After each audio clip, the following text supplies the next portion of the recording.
नमस्कार, मैं नितेश सिंह, आप सभी का इस चैनल पर स्वागत है। आज हम बात करेंगे फाइबर टू फैब्रिक चैप्टर 3 जो है साइंस का पार्ट 2 के बारे में। पार्ट 1 में हमने देखा था कि जो क्लॉथ्स हैं, जो कपड़े हैं, वो कैसे बनते हैं, किन मेथड से शुरू होते हैं और उनका बेसिक यूनिट क्या होता है। जो कपड़े हैं हमारे, ये किस मटेरियल से बनते हैं, तो हमने उसमें देखा था कि ये कपड़े जो हैं प्लांट एंड मैन मेड, यानी कि नेचुरल और मैन मेड दोनों से बनते हैं। तो मैन मेड में क्या क्या था, क्या क्या सोर्सेस थे कपड़े बनाने के, और नेचुरल क्या क्या मेथड था, इन सभी चीज़ों को हमने एक एक करके देखा। आगे उसी के क्रम में हम देखते हैं पार्ट 2। जैसा कि आप देख रहे हैं, हम बात करेंगे आज cloth making was developed in 3 stage. 3 stage में ये कपड़े तैयार करिए गए। सबसे पहला स्टेज की अगर हम बात करें तो जो कपड़े थे वो सबसे पहले प्लांट फाइबर से तैयार करे गए।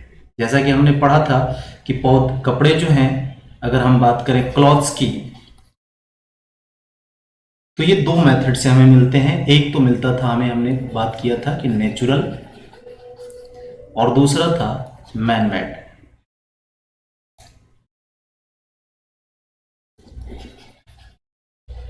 ये 2 मेथड थे हमारे पास। अब नेचुरल में था प्लांट एंड एनिमल। अगर हम बात करें, जैसा कि हमने पिछले में बात किया था, पिछले वीडियो में हमने बात किया था कि नेचुरल में 2 तरीके थे, यानी कि एक था प्लांट से हम प्राप्त करते थे और दूसरा क्या था, एनिमल। तो हमने इसमें भी देखा कि किन पौधों से हम प्राप्त करते हैं और कौन से जानवर से हम ये कपड़ों के लिए जो फाइबर है ये हम प्राप्त करते हैं। अगर हम मैन मेड की बात करें तो इसमें हमने देखा रेयॉन, नायलॉन, आर्केलिक, तमाम तरह के जो फाइबर थे ये मैन मेड में आते हैं। तो उसी क्रम में यहाँ पे हम देखेंगे जो फर्स्ट स्टेज था कपड़े बनाने का, वो क्या था, प्लांट फाइबर। हम प्लांट फाइबर से बनाते थे। प्लांट फाइबर में हमने देखा जूट, और सबसे बड़े स्तर पे अगर हम बात करें तो कॉटन, फिर इसके बाद जूट, है ना। इसके बाद हमने और भी जो क्वेर है, नारियल है, इन सभी चीज़ों से देखा कि अलग अलग थिंग्स जो हैं, होम मेड जो चीज़ें हैं, या हम कह सकते हैं कि हाउस होल्ड चीज़ें हैं, उनके लिए वो बनाई जाती थी। मैट्रेस हो गया, या झाड़ू हो गया, रस्सियाँ हो गई, गनी बैग हो गए, ये हमने देखा। इन सब चीज़ों से तैयार होता था। फिर सेकेंड स्टेज था जो ये शुरू हुआ कहाँ से, एनिमल फाइबर से। फिर लोगों को पता चला कि नहीं, जानवरों से भी हम फाइबर प्राप्त कर सकते हैं, तो इससे भी फैब्रिक बनने लगा, कपड़े बनने लगे। फिर इसके बाद थर्ड स्टेज जो आया वो क्या था, मैन मेड, या कह सकते हैं उसको सिंथेटिक फाइबर, जिसको हमने कहा था, जैसे नकली फाइबर या कह सकते हैं बनावटी फाइबर से। तो ये 3 तरह से हम कपड़े यूज करते हैं, 3 तरह से बने हुए कपड़ों को हम यूज करते हैं। अगर हम बात करें प्लांट फाइबर्स, इससे भी हम बने कपड़े पहनते हैं, एनिमल फाइबर से बने भी कपड़े पहनते हैं, और मैन मेड तरीके से यानी सिंथेटिक फाइबर से भी हम कपड़े, बने हुए कपड़े पहनते हैं। फिर इसके बाद आती है कि जो टाइप ऑफ क्लॉथ्स होते हैं वो क्या होता है, डिपेंड करता है किस पे, तो इन्फ्लुएंस, यानी ये चीजें कहां प्रभावित होती हैं, किसके हिसाब से हम पहनते हैं कपड़े। तो हम कपड़े पहनते हैं क्लाइमेट के हिसाब से, ऑक्यूपेशन के हिसाब से, अपने कल्चर के हिसाब से, और डेली नीड के अकॉर्डिंग। यानी कैसा मौसम है इस पे डिपेंड करता है कि हम कपड़े कैसे पहन रहे हैं। हमारा काम क्या है, अगर हम डॉक्टर हैं तो हमें कैसा कपड़ा पहनना है, एक अलग तरह का। अगर हम इंजीनियर हैं तो हमारा ड्रेस सेंस जो होगा अलग होगा। अगर हम टीचर हैं तो हमारा ड्रेस सेंस जो होगा वो अलग होगा। अगर हम घर में काम करने वाले हैं, गृहिणी हैं, या घर के काम को करते हैं, तो हमारा ड्रेस सेंस जो होगा अलग होगा। अगर एक किसान है तो उसका ड्रेस सेंस जो होगा वो अलग होगा। यानी अकॉर्डिंग टू ऑक्यूपेशन हम अपने कपड़े क्या करते हैं, अलग अलग पहनते हैं। क्लाइमेट के हिसाब से भी हम कपड़े अलग अलग पहनते हैं। जैसे ठंडी के दिनों में कुछ हम पहनते हैं और अलग पहनते हैं, गर्म कपड़े यूज करते हैं। गर्म के दिनों में हम हल्के और लाइट कपड़े यूज करते हैं। तो फिर इसके बाद एक बात आती है कल्चर। हमने कहा था कि भारत जो है ये अनेकता में एकता का परिचय है, यानी इतने सारे यहाँ कल्चर हैं, इतने सारे सांस्कृतिक पर्व होते हैं, तो उन सांस्कृतिक पर्वों में या कल्चर में जो है भारत के अलग अलग पार्ट में अलग अलग तरह के कपड़े पहने जाते हैं। फिर इसके बाद हमने बात किया था डेली नीड्स के अनुसार, जैसे हमको जरूरत होगी। हमने बोला था कि दिन में हम कुछ और पहनते हैं, रात में सोते वक्त नाइट सूट या नाइट कपड़े कुछ लोग पहनना पसंद करते हैं, या लाइट कपड़े जिसको कह सकते हैं हल्के कपड़े पहनना पसंद करते हैं। तो ये डेली नीड्स के अनुसार हम कपड़े अपना चेंज करते रहते हैं। आइए देखते हैं आगे। Clothing is necessary for the following reason. क्यों जरूरी है ये कपड़े? जाहिर सी बात है, कपड़े हम क्यों पहनते हैं भाई? तो ये प्रोटेक्ट करता है किससे? हवाओं से और मौसम से। यानी हवाएं तेज चल रही हैं, ठंडा है मौसम, गर्म है मौसम, या उमस है, तो उसके अकॉर्डिंग हम कपड़े पहनते हैं और वो हमें उससे क्या करता है? प्रोटेक्ट करता है। ये कपड़े हमें क्या करते हैं भाई? इंजरी से प्रोटेक्ट करते हैं, हमें चोट लगने से बचाते हैं।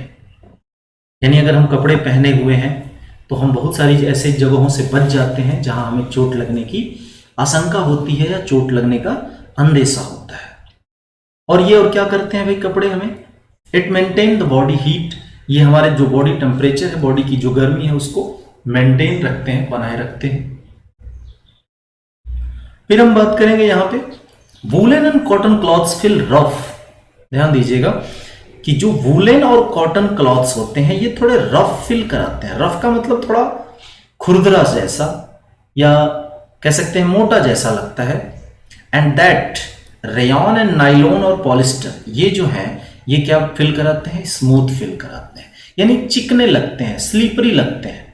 लेकिन अगर हम बात करें वूलन और कॉटन की, तो ये कैसे फील कराते हैं? रफ जैसे होते हैं।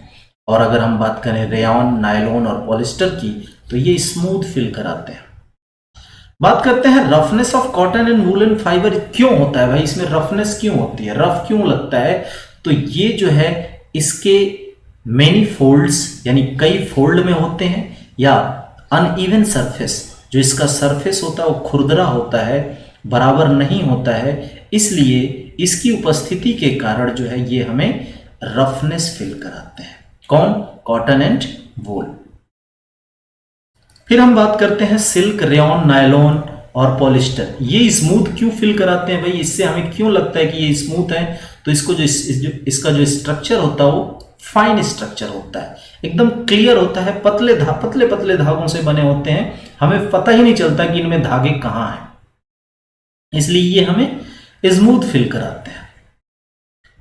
बात करते हैं कि cloth is made from thread and threads in turn और स्पून फ्रॉम फाइबर्स। कपड़े बनते कैसे? हमने ऊपर ही बात किया कि जो पतले पतले धागे होते हैं, बहुत ही महीन या कह सकते हैं बहुत ही माइनर जो धागे होते हैं, उनको बार बार बुन करके या कई हजारों धागे लगा करके, स्पुन करके, बुनाई करके हम कपड़े तैयार करते हैं। किससे?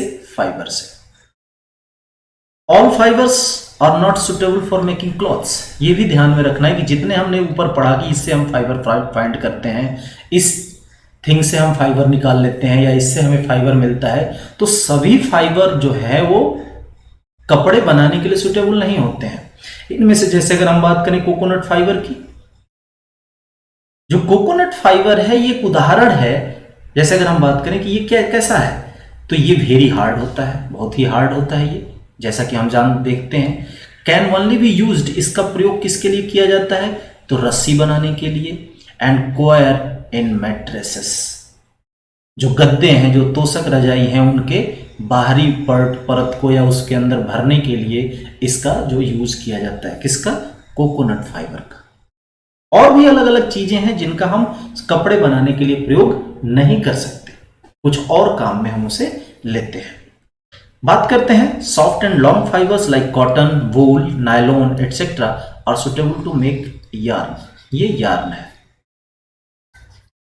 यानी धागे बनाने के लिए ये काम में लिए जाते हैं बड़े स्तर पे। सॉफ्ट एंड लॉन्ग फाइबर्स, जो बड़े और जो चिकने फाइबर्स होते हैं या सॉफ्ट होते हैं, वो जैसे कि कॉटन हो गया, वूल हो गया, नायलॉन हो गया, ये सभी धागे बनाने के काम में होते हैं। और इन धागों से हम क्या बनाते हैं? कपड़े बना लेते हैं।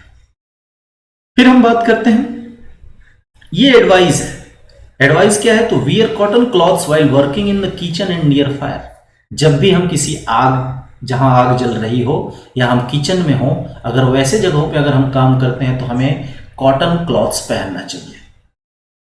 इसका एक रीजन है कि कॉटन क्लॉथ्स जो है हीट को क्या करता है, एब्जॉर्ब करता है, बहुत ज्यादा हीट को, ये हीट को क्या करता है, रिफ्लेक्ट कर देता है, ये गर्म नहीं होता। अगर वहीं पे हम बात करते हैं सिंथेटिक फाइबर्स की, तो ये हीट को एब्जॉर्ब करते हैं और जलना शुरू हो जाते हैं या हमें बहुत ज्यादा हीट फील कराते हैं।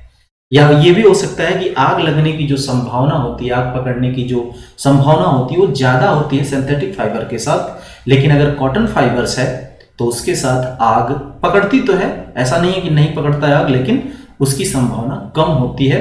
और अगर हम किचन में कहीं हीट जगह पे काम कर रहे हैं तो कॉटन क्लॉथ्स पहनने से क्या होता है, हमें हीट कम फील होता है, क्योंकि ये हीट का क्या होता है, बैड कंडक्टर होता है। क्या होता है ये, बैड कंडक्टर।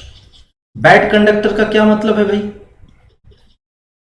मतलब जो हीट है उसको एक साइड से दूसरे साइड नहीं ले जा पाता है, ये उसके लिए कहते हैं बैड कंडक्टर। अगर जो हीट एक साइड से दूसरे साइड ट्रांसफर कर दे तो उसको कहेंगे कंडक्टर या गुड कंडक्टर। फिर बात करते हैं इसमें आगे,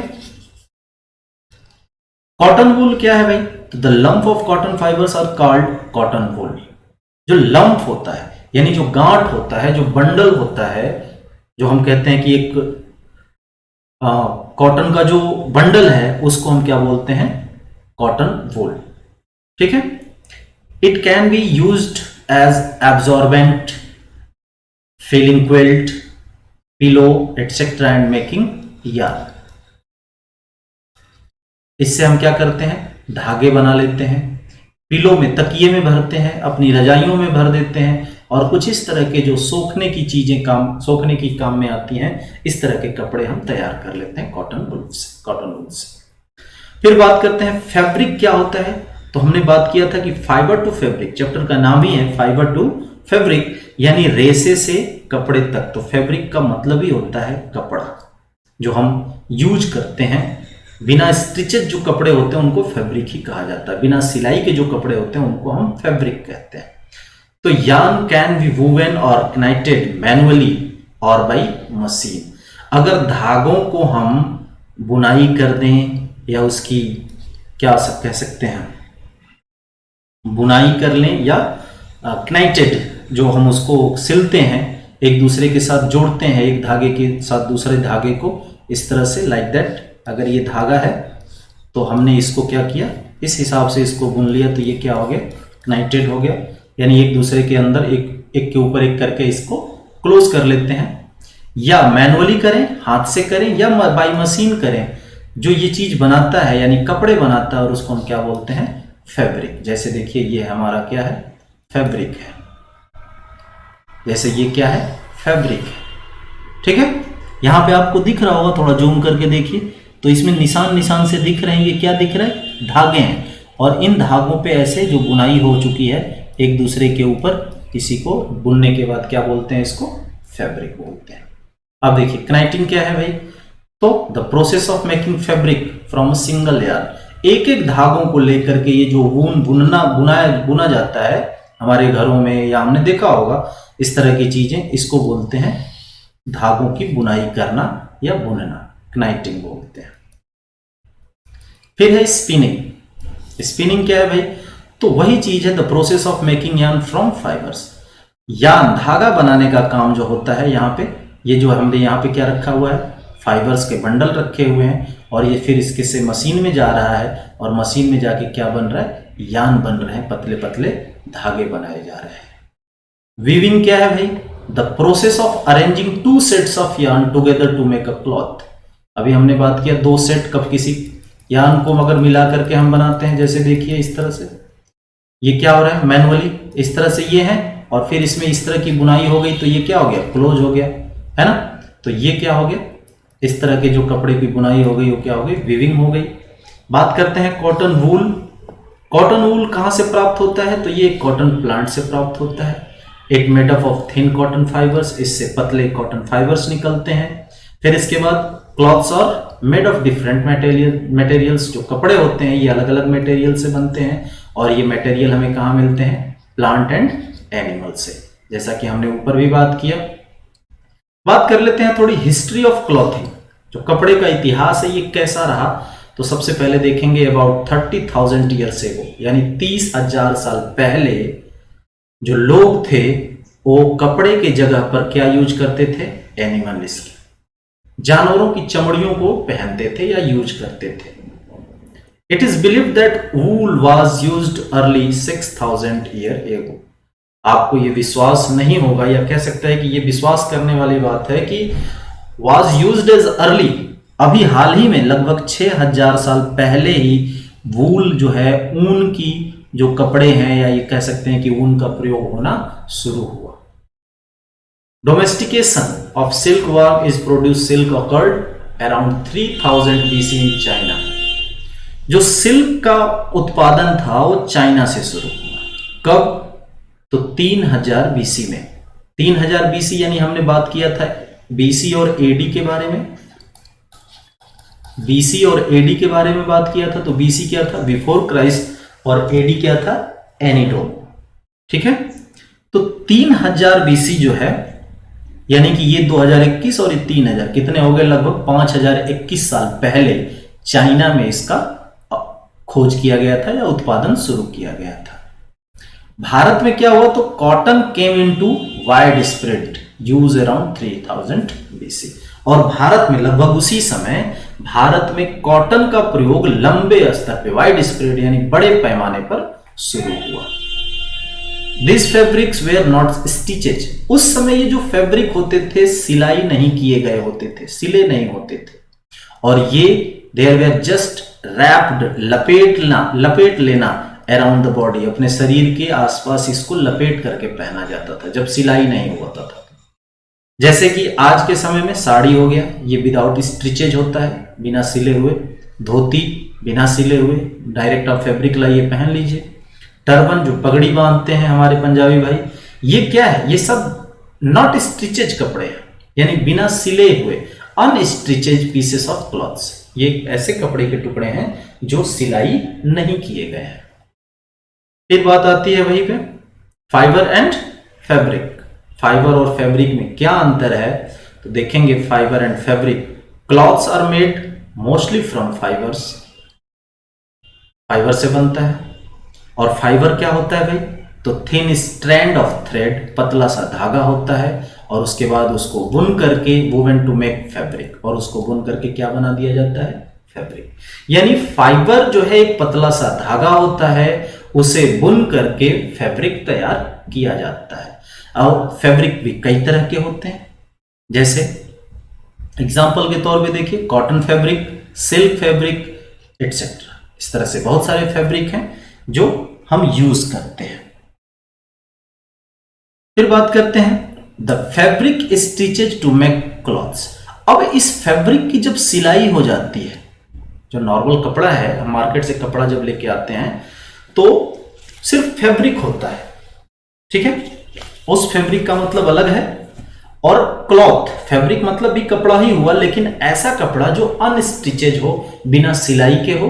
और जो क्लॉथ का क्या मतलब है, ऐसा कपड़ा जिसमें सिलाई कर दिया गया हो।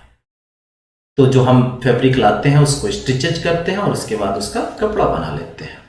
जैसे एग्जांपल में देखिए, cotton fabric can be stitches into a cotton frock. Cotton fabric अगर हम मार्केट से लेके आते हैं तो इसकी सिलाई करके हम क्या बना सकते हैं, कॉटन फ्रॉक बना सकते हैं, कॉटन कुर्ता बना सकते हैं, ठीक है। There are two main processing of making fabrics from fibre.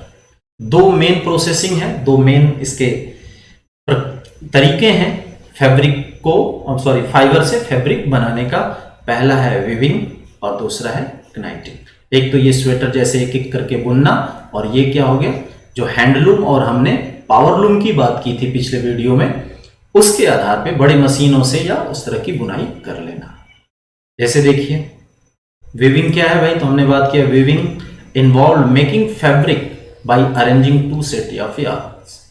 धागे के दो सेट्स को अरेंज करना ही क्या है, विविंग है। और ये कैसे होता है, अगर मशीन से किया गया तो उसे क्या बोलते हैं, कार्ड लूम, ठीक है, using a machine card loom, उसे लूम कहते हैं अगर जिस मशीन का यूज किया जाता है। और गांव में या छोटे स्तर पे किस चीज का यूज किया जाता है, हैंडलूम का, और बड़े शहरों में या बड़े पैमाने पे जब इसका प्रयोग होता है तो पावर ऑपरेटेड होता है, जिसको पावर लूम कहते हैं। The pattern in which two sets of threads are arrange in the piece of woven cloth is called weave. ठीक है, यानी जो दो पार्ट जो है या दो सेट जो है धागों के अरेंज किए जाते हैं जिन कपड़ों से, उसी को हम क्या कहते हैं, बुनाई। ठीक है। दूसरा क्या है, नाइटिंग, जो हमने बात किया था कि हम घरों में भी हमारे दो बड़ी सी सुई जैसा लेकर के उससे बना लेते हैं, है ना। तो नाइटिंग involve making fabric by forming a series of connected loops of yarn by using knitting needle to machine. Sweaters are made from wool strand by knitting. जो हमारा स्वेटर बनता है, सबसे बड़ा एग्जांपल है कि जो हमारा स्वेटर बनता है वो किस मेथड से बनता है, तो नाइटिंग मेथड से ये बनता है। आगे देखिए, फिर थोड़ा सा बात कर लेते हैं इसमें हम नेचुरल एंड सिंथेटिक फाइबर्स। जैसा कि हमने देखा था, बात किया था कि दो तरह के फाइबर्स हमें प्राप्त होते हैं, नेचुरल और सिंथेटिक। तो fibres used to make fabric may be natural और सिंथेटिक। जब हम कोई फाइबर यूज करते हैं फैब्रिक बनाने के लिए तो नेचुरल भी हो सकता है और सिंथेटिक भी हो सकता है। लेकिन नेचुरल किसको कहेंगे, ऐसे फाइबर जो पौधे और जानवरों से प्राप्त होते हैं उनको हम नेचुरल फाइबर कहते हैं। और जैसे एग्जांपल में कॉटन हो गया, जूट हो गया, वूल, सिल्क, ये सब क्या है, तो कॉटन फाइबर है, यानी कि नेचुरल फाइबर है। फाइबर्स दैट आर मेड, अब देखिए ऐसे फाइबर्स जो मैन मेड, जो केमिकल से तैयार किए गए होते हैं, इनको हम बोलते हैं सिंथेटिक फाइबर्स। ठीक है, जैसे में नायलॉन सिंथेटिक फाइबर है, रेयॉन, पॉलिस्टर एंड आर्केलिक। आइए इसके बारे में थोड़ा सा और हम पढ़ते हैं कि प्लांट फाइबर्स क्या है। ठीक है, जैसे प्लांट फाइबर्स में अगर हम बात करें तो कॉटन हो गया, जूट हो गया, कोयर हो गया, सिल्क कॉटन हो गया, हेम्प हो गया, फ्लैक्स, ये सभी एग्जांपल हैं किसके, प्लांट फाइबर के। डेनिम जो यूज होता है, मोटा कॉटन बोला जाता है इसको। ठीक है, मोटा सूती कपड़ा जो होता है उसको डेनिम कहा जाता है। यूज टू मेक जीन्स बनाने के काम आता है, और ये किसका बना होता है, कॉटन का बना होता है। अगर हम बात करें कॉटन का, तो कॉटन कैसा होता है भाई, तो झाड़ियों जैसा होता है। जैसे हमने देखा पिछले वीडियो में भी, कॉटन का जो पौधा है झाड़ी जैसा होता है, इसमें एक फल लगता है, और जब ये फल मैच्योर हो जाता है, स्फेरिकल फ्रूट लगता है इसमें, और जब ये फल मैच्योर हो जाता है तो ये ब्रस्ट होता है, फूट जाता है, और इसमें से क्या निकलता है, ये रुए निकलते हैं, सफेद सफेद रुई निकल जाती है, कॉटन जिसको बोलते हैं। फिर इसे हम गिनिंग करते हैं, इसके बीज को निकालते हैं, फिर लंबा एक प्रोसेस होता है। ऐसा नहीं है कि हम डायरेक्ट खेत से उठाए कॉटन को और कपड़ा बना लिया, ऐसा पॉसिबल नहीं है, लंबा प्रोसेस है। तो कॉटन प्लांट एज श्रब, ये झाड़ी नुमा होता है। ये उगता कहाँ है भाई, हमने बात किया था ब्लैक सॉइल में और गर्म क्लाइमेट में। ठीक है, इसे क्या चाहिए होता है, तो मॉडरेट रेनफॉल चाहिए होता है, ना ही ज्यादा ना ही कम, औसत जो रेनफॉल है बारिश से, उसे उस मौसम में ये अच्छे से फलता फूलता है। ये कॉटन क्या देता है भाई, तो सॉफ्ट फाइबर देता है, और इसके बीज के किनारे किनारे यानी आसपास जो है इसके कॉटन लगते हैं, और ये किससे प्राप्त होता है, तो कॉटन प्लांट से वो प्राप्त होता है। अगर इसको कॉटन को हम बोले हिंदी में क्या बोलते हैं, तो कपास। कपास के नाम से सभी लोग परिचित होंगे, है ना, जो पूजा करने के लिए जिसकी रुई जो है कॉटन यूज की जाती है। ठीक है, फिर बात करते हैं variety of textile product are made from cotton in India.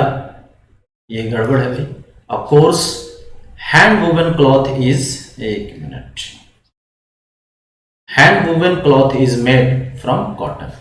Bharat में बड़े स्तर पे इसका प्रयोग होता है। ठीक है, जो कोर्स है, इस तरह के जो कह सकते हैं कि जो कुछ डिजाइनें होती हैं, इस तरह की जो चीजें होती हैं वो हैंड वोवन होती हैं, घर पे बनाई जाती हैं, हाथ से बुनी जाती हैं। और ये किससे बनाई जाती है भाई, तो कॉटन से बनाई जाती है। ठीक है, आगे देखते हैं इसमें जूट, एक नजर देखते हैं जूट क्या है। तो jute is a fibre obtain from the bark of jute plant. हमने बात किया था कि जूट प्लांट का जो बार्क होता है, जो उसकी स्किन होती है, जो छाल होता है, उससे तैयार होता है जूट फाइबर। ठीक है, जैसा कि हम नीचे फिगर में भी देखे थे पीछे कि उसको पानी में सड़ा करके फिर उसमें से जर्क करके उसके फाइबर्स को निकालना, फिर उसे सुखाना, उसका भी एक लंबा प्रोसेस था। It can B grown in different soil types, ये अलग अलग मिट्टी के में उग जाता है। ठीक है, इसको मिटाते हैं। ये अलग अलग मिट्टी में उगता है। रैगिंग फ्रॉम क्ले और सॉइल, सैंडी सॉइल, ये क्ले में और सैंडी सॉइल में भी उग जाता है, यानी होता है। सबसे बेस्ट जो है इसके लिए लोमी सॉइल होता है। और लोमी सॉइल क्या होता है भाई? तो mixture of sand salt soil, यहां सॉइल है, एंड क्ले सॉइल। ठीक है, जो मिक्सचर होता है सैंड सॉइल और क्ले सॉइल का, उसको लोमी सॉइल बोलते हैं। और लोमी सॉइल में सबसे बेहतर, या कह सकते हैं इसका उत्पादन जो होता है जूट का, सबसे बेहतर किस में होता है? लोमी सॉइल में होता है। ठीक है, it grow well in region where it rain a lot, ये ऐसे क्षेत्रों में अच्छे से उगता है जहां पे बारिश ज्यादा होती है। और बात करते हैं कि almost 80% of the world high quality jute, जो पूरे विश्व का उत्पादन का अगर देखा जाए तो 80% जो जूट की उत्पादकता है वो कुछ ही देशों से, जैसे Bangladesh, India, China, Nepal and Thailand, ये 1 2 3 4 5 देशों से, मेनली 5 देशों से ही 80% जूट जो है उत्पादित किया जाता है पूरे विश्व का। ठीक है, तो ये मेन प्रोड्यूसर है ये देश जो है।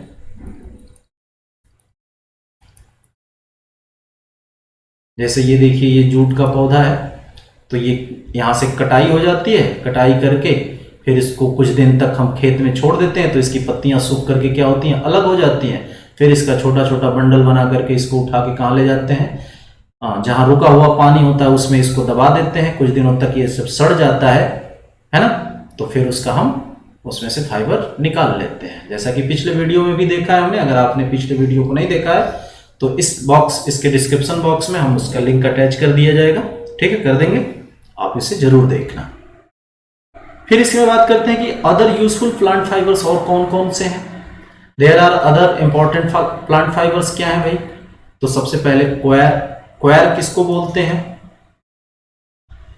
जो नारियल होता है, नारियल को क्वायर बोलते हैं। जैसा कि आप देखे होंगे इस तरह की रस्सी कंस्ट्रक्शन साइट पे, या बड़े बड़े जो मोटे रस्से होते हैं, है ना, जो गनी बैग होता है, या जो आलू की जो बोरियां होती हैं, या जो मैट होते हैं, या कुछ इस तरह की चीजें होती हैं, वो गने से क्वायर से ही बनी होती हैं, यानी नारियल पौधे से ही बनी होती है, नारियल के ही फाइबर से बनी होती है। तो coir is the fibre obtained from the outer cover of the और the husk of coconut, coconut के भूसे से या उसके आउटर कवर से ये बनता है ना।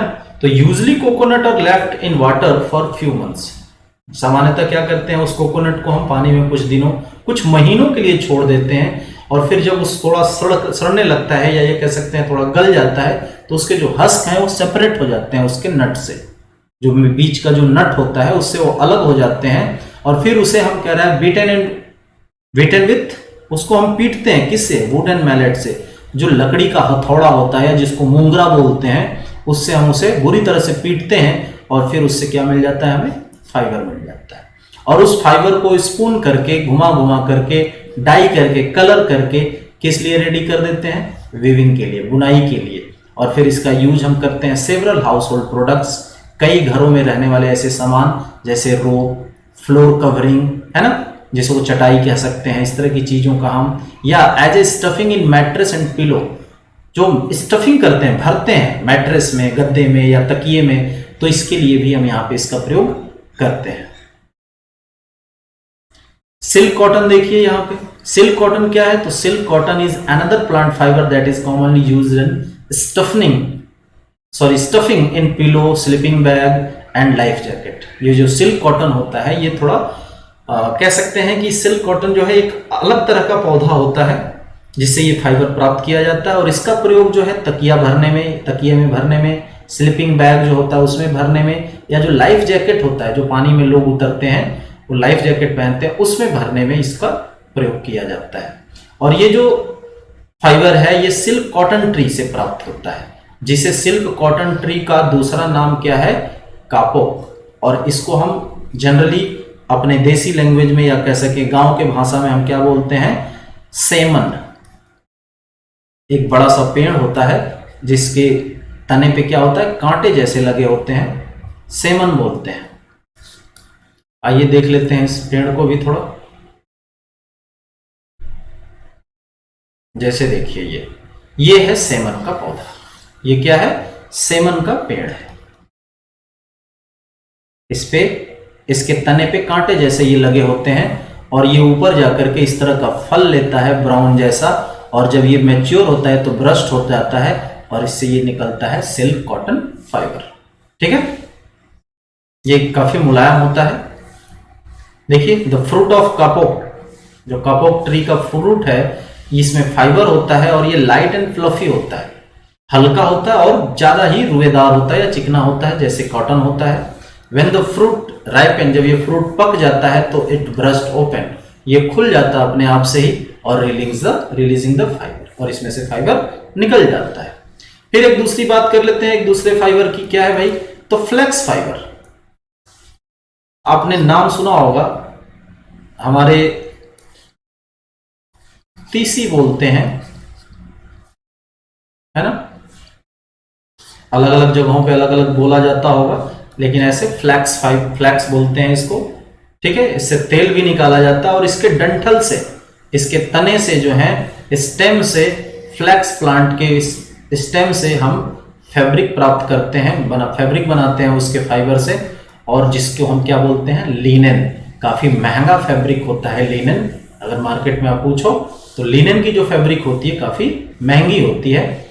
और flax fibre are also used in the production of rope, इसकी रस्सी भी बनाई जाती है, एंड हाई क्वालिटी पेपर भी तैयार कराया जाता है या किया जाता है।